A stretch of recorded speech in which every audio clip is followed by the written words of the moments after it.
आइए हम बात करते हैं चुनावी यात्रा पर। हाँ, घर दुआर देखते हैं हम चलते हैं, थोड़ी देर बाद आपके घर पे चलते हैं। घर पर पूरा दिखाएंगे आपके घर को, किस प्रकार से घर टूटा हुआ है।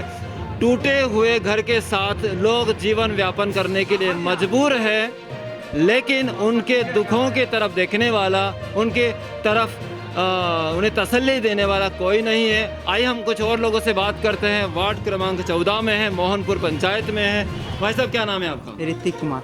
ऋतिक कुमार जी, क्या करते हैं आप? स्टूडेंट स्टूडेंट स्टडी हैं करते आप? हैं। किस चीज़ के स्टूडेंट हैं? ग्रेजुएशन का है। ग्रेजुएशन के स्टूडेंट हैं। ओके, क्या बनेंगे आप? Police officer. पुलिस ऑफिसर बनना चाहते हैं, क्या बात है। एक बहुत बड़ी दिलचस्प बात मोहनपुर पंचायत में मुझे सामने में आई है, मेरे सामने है कि बहुत सारे बच्चे पुलिस ऑफिसर्स और आर्मी फौजी बनना चाहते हैं। ये बहुत बड़ी बात है, गर्व की बात है। चलो, नेशनल कैडेट का भी कोर्स करते हैं, एनसीसी का भी।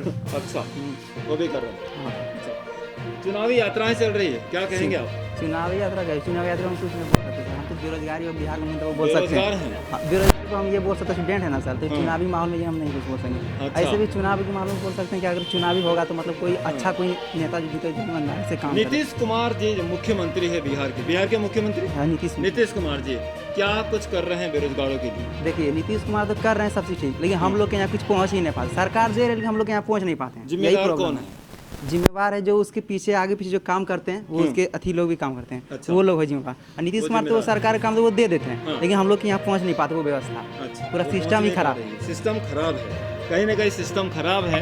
क्या नाम है साहब आपका? प्रदीप जी, क्या करते हैं आप? खेती करते हैं। खेती बाड़ी करते हैं। चलिए, चुनावी यात्रा चल रही है लीड इंडिया की तरफ, हम भी चुनावी यात्रा में शामिल हो गए हैं। ये- सोचा मिलते हैं, बात करते हैं लोगों से। ये मेरा मकान है, देखिए यही मकान। ये आपका मकान है, ये बहुत ही मेरा मकान खूबसूरत मकान है। हाँ, चलिए, ये सरकार की तरफ से मिला आपको? हम पहले हमने सरकार तरफ अपने बनाए हैं। अच्छा, आपने हाँ, अपने कमा के सरकार बनाए की तरफ से क्या सुविधा मिली? हैं। सरकार के तरफ शौचालय मिला? से शौचालय मिला, लेकिन मिल सुनिए, गया है? हम पहले ही बोल दिया कि मुखिया बेचारा था गरीब, अच्छा, और वो उसको मुखिया जी पूरा पंचायत दे दिया, तो उसको जो जिताया लोग उसको तो सब दिया, वो 2 साल उसको काम करने नहीं दिया। जब मुखिया जी बोल रहा है, वार्ड सदस्य बोल रहा है कि शौचालय पर 2000 रुपया नहीं दिया जाए, 10,000 और 10,000 खुद मिलता है। अच्छा। हम लोग को 10,000 मिला है, 2,000 रुपये ले लिया उसका दलाल सब। अच्छा, तो वहाँ हम पर लोग भी क्या, दलाली चल रही है। हाँ दलाल चल रहा वहाँ है। पर तो भी मुखिया क्या पुलिस करे, चल मुखिया रही है। बोला नहीं इतना मिलेगा पैसा, तो क्या अच्छा, करें। जहाँ पर भी हम बात करते हैं, कोई सा भी काम हो, भ्रष्टाचारी, घूसखोरी कहीं ना कहीं एक अभिन्न हिस्सा बन गया है। अच्छा नेताजी, आपके पास में क्या है? आप चलिए, आप भी बहुत बड़े कैंडिडेट हैं, है ना? चलिए, क्या नाम बताइए हमें। तो ये आपका ही है? अच्छा, आप यहाँ के प्रत्याशी हैं इसके, आप कैंडिडेट हैं? मुंबई के जिला अध्यक्ष भी हैं? नहीं, विधानसभा का अध्यक्ष है। विधानसभा के जी, अध्यक्ष जी, हैं आप। जी। चलिए, क्या नाम है आपका? हमारा नाम संजय शर्मा है, हमारी पत्नी का नाम है बताइए। सिंधु हाँ, दीदी। आपके पूरे इस बारे में डिटेल बताइए, क्या है, क्या आपका मैनिफेस्टो है, क्या छाप है, चुनाव चिन्ह है? सिंधु दीदी का क्रमांक संख्या 17 में है, जग छाप, जिसको हमारे गांव में बोला जाता है मग। अच्छा, मग बोला मग, हाँ, पानी पीने जग वाला। भी बोलते हैं, गांव में मग बोलते हैं। जी, जी। ठीक है, तो आप इस बार जग से सारे गांव वासियों को पानी पिलाने वाले हैं, पानी पिलाकर राहत देने वाले हैं? जी या जी और जी क्या जी योजना है? जी, बताइए। बिल्कुल सही। कैसे किस प्रकार से काम होने वाला है? अगर हमारे पत्नी को अगर फोन करके आता मोहनपुर पंचायत, अच्छा, तो जैसे भाई साहब ने बोला कि पहले बाथरूम बनाइए, फिर पैसा मिलता है ब्लॉक से हाँ। या मुखिया के फंड से, जो भी मिलता अच्छा, आप है। ये तो बोलना चाहते थे कि पहले बाथरूम बनेगी, आप बना लीजिए अपने पैसों से, उसके बाद फिर पैसा आएगा। जी जी, मुझे कहना है इसका जिम्मेदार अगर है तो उसमें खास सबका मुखिया है। हाँ, अगर किसी गरीब के घर में अगर 10,000, 12,000, 15,000 रुपया नहीं हो, कहाँ बना पाएगा बाथरूम? नहीं बना। तो मैं चाहता हूँ वो मुखिया जो गांव का सरकार बनता है, उनका जिम्मेदारी है कि वो बाथरूम बना के दे गरीब को, और जब फंड आवे तो अपना रिसीव करे पैसा। बिल्कुल। अच्छा, पिछले जो प्रधान थे, मुखिया थे, उनके काम से कितना संतुष्ट आप हैं? मैं तो बिल्कुल संतुष्ट नहीं हूँ। मुझे लड़ाई तो केवल उनसे ही लड़ाई है जो अभी मुखिया है। कोई संतुष्ट नहीं है? नहीं, बिल्कुल नहीं। जनता भी संतुष्ट नहीं, जनता भी पूरा हमारे मोहनपुर पंचायत उनका विरोध कर रहा है। अच्छा, सरकार कहती है, सरकार के दावे हैं, लोगों के दावे हैं, नेताजियों के दावे होते हैं कि हम आवास दे रहे हैं, शौचालय बांट रहे हैं, शौचालय की राशि दे रहे हैं, पशु शेड में जो पैसा आता है वो भी लोगों को देते हैं, और सड़कें बन रही है, नल जल की व्यवस्था हो रही है। आपके हिसाब से कितनी व्यवस्थाएं चल रही है? विकास की गंगा कहाँ तक, किस प्रकार बह रही है? मुझे लग रहा है कि अगर 100% की जगह पे अगर 5 से 10% भी हो गया तो बहुत काफ़ी है, इतना है नहीं उनका। अच्छा, हाँ, वो तो सब मुखिया बना और अपना वो भी जान रहे हैं कि हम दूसरा बार मुखिया नहीं बनेंगे, जो भी अगर जेब भरना तो भर लो एक बार। अच्छा अच्छा, चलिए अगर हम मान ले कि गरीब जनता आज दुखी है, बहुत बार हर बार जनता के साथ कहते हैं कि धोखा कहीं ना कहीं हो जाता है, ठीक है ना।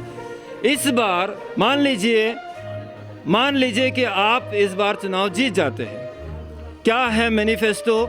आप मोहनपुर पंचायत के लिए ऐसे क्या ठोस कदम उठाने वाले हैं कि लोग आपको जिता दें? क्या करेंगे?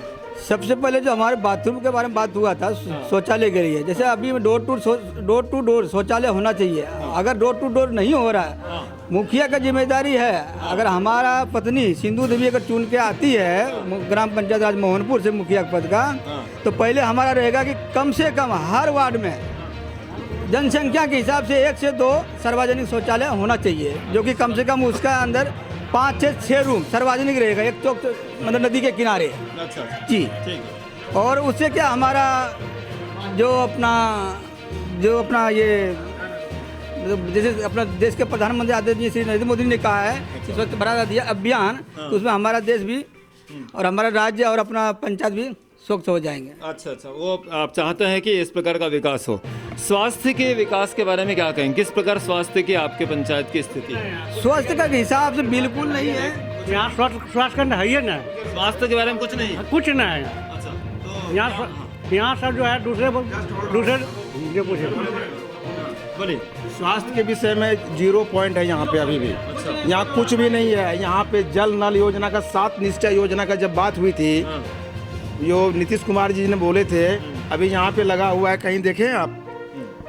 इस 70 घर है, यहाँ पे कहीं देखे हैं जल का कहीं टंकी बना हुआ है? यहाँ कुछ भी है? यहाँ कुछ नहीं है। जल की व्यवस्था नहीं हुई। व्यवस्था बिल्कुल नहीं है यहाँ पे, जल की व्यवस्था। अच्छा, मैंने कितनी होगी ये मोहनपुर पंचायत की जनसंख्या कितनी? जनसंख्या में अप्रोक्स 11,000 11,000 के आसपास है। 11,000 के आसपास है। कुछ अस्पताल वगैरह की सुविधा? कहीं भी कुछ नहीं, कहीं स्वास्थ्य केंद्र है ही नहीं यहाँ पे। इसका जिम्मेदार कौन है? इसका जिम्मेदार सबसे पहले शिवन पासवान जी हैं, जो कि मुखिया पद से लड़ते हैं। शिवम पासवान? हाँ। अच्छा, ये कौन है? कौन है ये मुखिया में अभी कार्यरत पे थे, पहले जीते हुए थे। कार्यरत पे थे। हाँ। अच्छा अच्छा, उनके द्वारा ये काम होना चाहिए था। लेकिन लेकिन नहीं हुए अभी तक। नहीं हो पाया। अच्छा अच्छा, चलिए। और सेकंड थिंग, दूसरा नंबर बताइए। अच्छा, हम एक बात पूछते हैं। इन्होंने बताया कि स्वास्थ्य के विषय में यहाँ पर कोई सुविधा नहीं है। क्या योजनाएं आपकी स्वास्थ्य के बारे में, क्या कहेंगे आप? जो हमारे स्वास्थ्य के बारे में जो अस्पताल अगर हमारे प्रखंड में है, वो कम से कम हमारे जो अपना मोहनपुर पंचायत में जनसंख्या लगभग 15,000 का प्लस कर किया है। कम से कम एक होना ही चाहिए हर पंचायत के लेवल पे। मैं चाहता हूँ कि अगर अच्छे मुखिया चुन के आएंगे तो कम से कम एक अस्पताल हमारे ग्रामीण में बहुत ज़रूरी है, और नहीं तो लोग बहुत परेशान हैं। और यहाँ का लोग जी, और यहाँ का देखिए जो साधारण जो डॉक्टर है यहाँ पर अपने बलबूती से पढ़ाई लिखाई करके वही उन्होंने यहाँ सेवा दे रहे ग्रामीण में। और नहीं तो वो लोग फिर अपना समझिए झोला छाप डॉक्टर। जी जी। अच्छा, हाँ, ये झोला छाप डॉक्टर कहीं ना कहीं अवैध काम हो रहा है। एक सेवा कर रहे हैं। नहीं रहेंगे तो यहाँ का लोग मर जाएंगे। वो झोला छाप ही, आज हम लोग झोला छाप के उसके सहारे जी रहे हैं। हम लोग झोला छाप के सहारे जी रहे हैं आप? छाप के सहारे जी रहे हैं। जो भी होता है झोला छाप ही हम लोग को बचा रहे हैं। यहाँ कुछ है ही नहीं, कोई सुविधा ही नहीं है, तो झोला छाप के भरोसे हम लोग जिएंगे ना। तो हम लोग तो कुछ जानते नहीं है, वो जो दे देंगे वो खा लेते हैं, बच जाते हैं। किसी जो मर गया मर जाते हैं। चलिए अगले मुद्दे की बात करते हैं। भ्रष्टाचार कहीं ना कहीं लिप्त है, मानते हैं आप? हाँ, ये बिल्कुल मानते हैं भ्रष्टाचार। हाँ। किस प्रकार का भ्रष्टाचार आपके मोहनपुर पंचायत में हो रहा है? भ्रष्टाचार उस तरह की बात नहीं है, मतलब कहने का मतलब है जो आदमी को लाभान्वित होनी चाहिए वो चाहिए यहाँ पे, नहीं समझे? एक जो मुखिया से हमको आशा है कि जो आप यहाँ काउंटिंग कीजिए वो चाहिए यहाँ पे, नहीं समझे? लेकिन वहाँ अभी तक ये कुछ नहीं हुआ है यहाँ पे। मैंने पूछा हाँ। किस प्रकार का भ्रष्टाचार? इस भ्रष्टाचार की बात हम अभी नहीं करेंगे, उसमें अभी नहीं करेंगे। चलिए सर, हम 2 मिनट हम आपसे और बात करेंगे। भ्रष्टाचार के ऊपर क्या कहेंगे आप? किस प्रकार भ्रष्टाचार हो रहा है, पहली बात ये बताइए। भ्रष्टाचार तो बिहार में 1 नंबर में चल रहा है। अच्छा, बिहार में एक नंबर स्थान है। हम बात कर रहे हैं, हम बिहार के नहीं, हम अभी बात कर रहे हैं जमुई जिले के। हम बात कर रहे हैं मोहनपुर पंचायत की, यहाँ के बारे में बताइए। 1 नंबर स्थान पे। और मैं चाह रहा हूँ कि अगर कोई ईमानदार अगर प्रतिनिधि चुन के आता है हमारे मोहनपुर पंचायत में, कोई तभी हमारे आप खुद एक मुखिया या प्रधान के लाइन में खड़े हैं। ये नहीं बोल रहा कि मुझे ही चुन के भेजिए। और मैं चाह रहा हूँ कि अगर हमारे टोटल 19 उम्मीदवार है हमारे मोहनपुर पंचायत में। अगर कोई भी चुनी जनता जनार्दन है वो चुन के बताएगा। और इस बार जो मुखिया ने पीछे तीन बार जो चुन के आया है वो सबक सिखाया हमारे जनता जनार्दन ने, और उनको एक बार से दोबारा चांस भी नहीं दिया मुखिया बनने का। नहीं मिला जी। अच्छा, अब मुझे बताइए इस भ्रष्टाचार से मुक्त होने के लिए मोहनपुर पंचायत के लिए क्या योजनाएं आपके हिसाब से होनी चाहिए? उसके हिसाब से आपके चैनल के माध्यम से मैं कहना चाहूँगा कि ये आपका चैनल के माध्यम से हमारे मोहनपुर पंचायत की समस्त जनता को पहुँचना चाहिए, और ये जानकारी मिलने के बाद ही आहिस्ते आहिस्ते लोग सुधर जाएंगे। और मुझे आशा है कि आने वाली जो अपना 24 तारीख को जो मतदान करेंगे अच्छे छवि वाले लोग को चुनेंगे, मुझे पूर्ण विश्वास है। मोहनपुर का मुखिया कैसा होना चाहिए? मोहनपुर का मुखिया जो ईमानदार हो और मतलब सबकी सुनना चाहिए। और सबकी सुनना चाहिए। एक ये नहीं कि ये गांव का बना तो ये गांव में विकास होना चाहिए, सारा मोहनपुर पंचायत जहाँ जहाँ सब जगह विकास होना चाहिए। ऐसा होता है यहाँ पर कि वहाँ का जीता तो वहाँ ही विकास होगा, यहाँ का जीता तो यहीं विकास होगा, ऐसा नहीं होना चाहिए। जो भी जीतेगा पूरा पंचायत का विकास करना चाहिए, सबको बराबर एकदम बराबर विकास होना चाहिए। मोहनपुर का मुखिया कैसा होना चाहिए आपके हिसाब से? मोहनपुर का मुखिया जो है